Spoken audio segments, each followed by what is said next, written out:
International protests mark the kidnapping of the 43 Mexican students who've been missing since September 26th and are largely assumed murdered by the local gangs working with police force and the mayor and his wife from Iguala in the southern state of Guerrero. Protesters marched this week in the streets of Mexico City, as well as Houston, Los Angeles, New York City, El Paso, Juarez, all through Mexico, all across the United States, and I'm sure in other... I even saw some in Paris and Barcelona.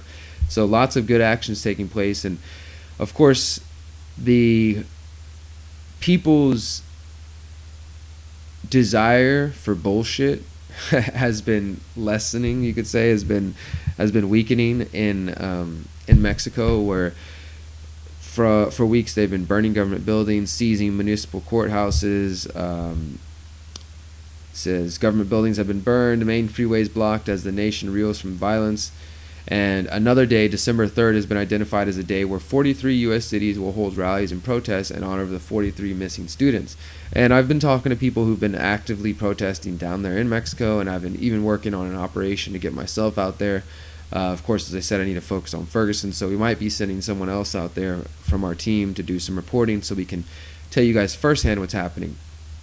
In the meantime, a good documentary, first part of it just came out from Vice. I recommend checking that out. And I've written several articles on this if you want to know more about the situation. Now, the students are obviously important, and that's what sparked this.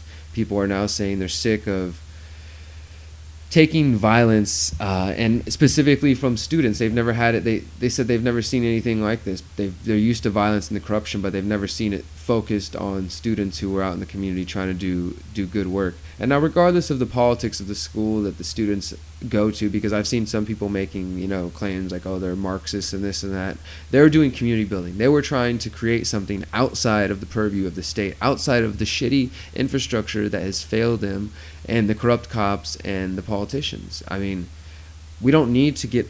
My goal is to move people more towards the idea of liberty and freedom for themselves and individuality and collective empowerment, not collective devaluing of the individual. There's a difference.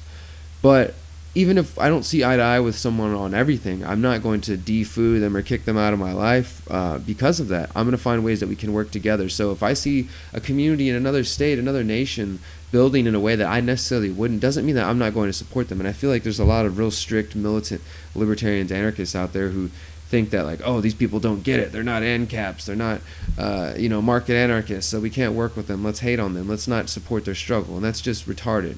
People think differently.